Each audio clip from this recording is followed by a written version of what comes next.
Nous sommes en direct de Washington DC aujourd'hui. J'ai le plaisir d'avoir la chanteuse togolaise et la reine de la tradition sur ma chaîne. Est-ce que vous pouvez vous présenter? Je me nomme Mademoiselle Ama Arumotom Essohanam. Je suis artiste de la tradition moderne kabyle. Je suis très contente de vous avoir sur ma chaîne aujourd'hui. Et franchement, c'est un honneur de vous avoir aujourd'hui en direct de Washington DC en train de me parler de votre carrière. Quel genre de tradition vous faites dans vos chansons? Je suis de Kouméa, de Kare Mozada. Donc, la tradition de chez moi, Kare Mozada. Donc, vous faites la tradition des Kabyles. Des Kabyles. Pourquoi vous avez choisi de faire cette tradition de Kouméa Kare Mozada? J'ai grandi chez les sœurs. En étant chez les sœurs, j'ai eu la monotomie des langues traditionnelles différentes de chez nous.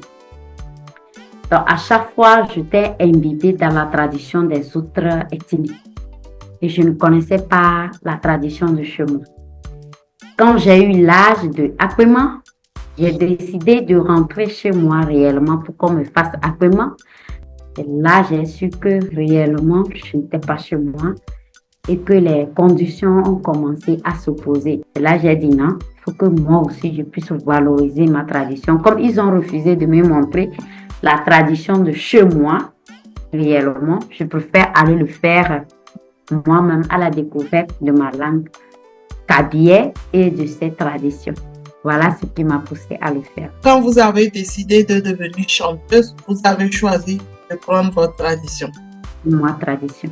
Qu'est-ce qui vous a motivé en fait à décider d'être une chanteuse? Étant chez les sœurs, j'avais une vocation de chanter. À chaque fois, nous étions dans les chorales et tout. Et le maître chanteur m'apprenait comment chanter, comment rédiger une chanson et de la chanter. Un matin, j'ai décidé d'être sœur et que ça n'a pas marché. J'ai dit non, je dois louer Dieu, quel qu'en soit ce qui doit me retenir sur terre. Et je dois le louer en tradition, ou je dois parler de mon histoire en tradition. C'est ce qui m'a motivée à chanter. Combien de chansons avez-vous aujourd'hui sur le marché? Je suis sur mon 8e single actuellement. Quels sont vos projets à venir? Mes projets à venir, c'est d'avoir mon premier album qui va se lancer d'ici mai ou au plus grand tard en juin à venir. J'aimerais quand même revenir sur votre père qui vous a maltraité. Aujourd'hui que vous êtes devenue une chanteuse populaire que tout le monde connaît, quelle est sa réaction lorsqu'il vous voit chanter? Dernièrement, il m'a appelé un matin. Il m'a dit que je cherche à me venger de ce que lui m'a fait. Parce que dans mes paroles, je lance des mots forts à son égard. Et je lui ai dit que ce mouche, c'est son problème. J'ai chanté ma vie. Moi, c'est ce que j'ai traversé dans ma vie. Que j'ai chanté pour que les gens puissent comprendre que moi, ça m'est arrivé et que ça ne puisse pas arriver à une tierce personne. Mais si lui se voit dedans, tant mieux. C'est à lui de voir ce qu'il peut faire. Sinon, moi, je n'ai pas chanté pour lui. Si je comprends bien, toutes vos chansons sont inspirées par votre vie passée. Est-ce que, à part ça, autre chose aussi vous inspire dans vos chansons? C'est de chanter, dire merci à mon Dieu qui m'a gardé longue vie. Malgré les hauts et les bas, je suis restée la Janine que toute personne a connue. Je suis restée la reine. Les sœurs ont toujours l'habitude de m'appeler, tu es une reine. Donc, quand tu veux poser une action, dis-toi que la reine n'a pas le droit de poser partout ses pieds. Et que ses pieds doivent être mesurés avant de les déposer. Là où tu dois les déposer. L'inspiration d'écrire, c'est de dire merci à Dieu.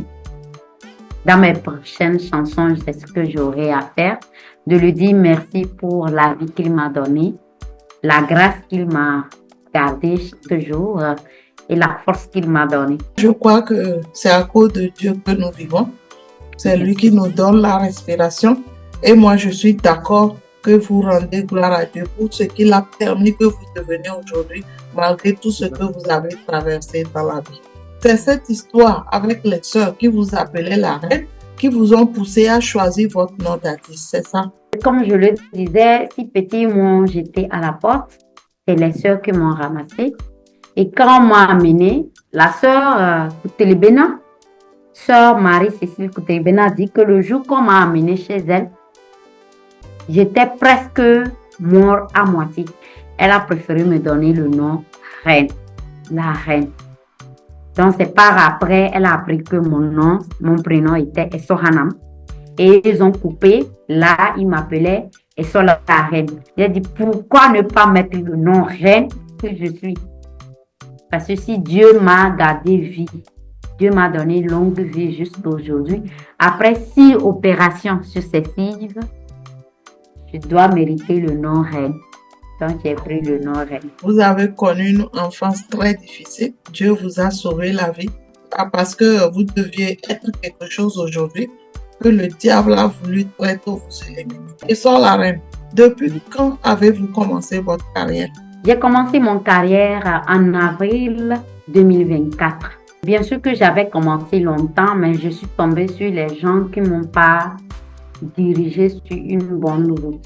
À la dernière minute, je suis tombée sur un artiste qui m'a aidé à tomber sur un bon arrangeur. Et là, j'ai lancé pour ma première fois, le 4 avril, mon premier single, qui est L'Union fait la force.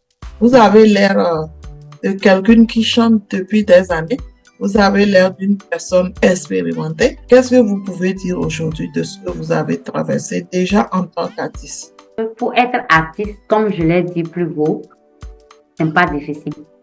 Du moment où tu as une vocation, tu as une détermination à faire quelque chose, c'est-à-dire tu as l'amour d'une chose à faire, tu vas le faire, quels qu'en soient les défis ou quels qu'en soient les obstacles que tu vas croiser. Donc aujourd'hui, je vais dire aux gens, pour mon carrière, moi, à mon avis, il faut tomber vraiment sur une bonne personne qui puisse t'aider, qui puisse te tenir la main à arriver. Est-il facile finalement d'être un artiste de la chanson togolaise? Oui, au cas où toi-même tu sais que le travail que tu fais, tu connais la compétence, tu connais les valeurs et tu sais ce que tu vas faire pour te protéger. C'est comme dans mon travail, aujourd'hui je suis accoucheuse d'État, auxiliaire d'État, et je ne peux pas aller m'asseoir dans mon bureau parce qu'il faut s'asseoir. Nous tous, nous connaissons ce que c'est que la tradition de chez nous. Il faut se protéger parce que étant là-bas même, les gens t'envient. Non, il n'y a pas facilité quelque part. Il faut se dire que, voilà, dans chaque travail, il y a des hauts et des bas. Donc, et que tu dois tenir ces hauts et les bas et continuer comme rien ne fait. Je suis très contente que vous m'expliquiez aujourd'hui votre carrière et que vous m'expliquiez vraiment tout ce que vous avez traversé. Mais je pense que peu à peu, tout ira bien. Puisque ce n'est pas facile d'être une artiste au Togo. Mais comment est-ce que vous arrivez à financer votre carrière? Moi, je suis à la fois entrepreneur, à la fois spirituel, à la fois en même temps fonctionnaire. Et comme je l'ai dit, je suis accoucheuse d'État. Mais aujourd'hui, je n'exerce pas dans le métier de la santé, mais j'exerce un métier. Donc, c'est à base de ces financements-là que je me finance pour mon carrière musicale. Et moi, je crois que c'est la meilleure façon de financer sa carrière. Comme ça, vous ne demandez de personne pour être vraiment embêté. Et ça, Larry, avez-vous un mot de fin? Merci beaucoup à vous. Merci beaucoup aussi pour l'amour et la considération que vous avez eu à mon égard pour me donner cette opportunité, une grande opportunité pour moi, pour que le monde entier puisse me connaître, moi et sur la reine de la tradition. Je dis merci à tous ceux qui m'ont soutenu depuis le début jusqu'à aujourd'hui. Je ne vais pas oublier mon ami ou, comme on le dit, mon fiancé, M. Nialo. S'il est à l'écoute, je lui dis merci. Et je vais passer là pour dire à mes frères et sœurs, à mes fans aussi qui aiment la reine de la tradition que j'ai un grand projet pour eux. Ce que je veux d'eux, c'est de me soutenir. Et sur la reine de la tradition, merci beaucoup d'être venu sur ma chaîne. Je rappelle qu'on est en direct Washington, d'ici aux États-Unis. Je suis très contente et sur la reine de vous connaître. Vous qui êtes de Kouméa, vous qui chantez la tradition togolaise et spécialement de la tradition Kadé, vous qui vantez la culture de la Kosa, on est en direct de Washington DC aux États-Unis et j'espère vous revoir très très bientôt pour une autre interview. Merci beaucoup et à la prochaine. Au revoir.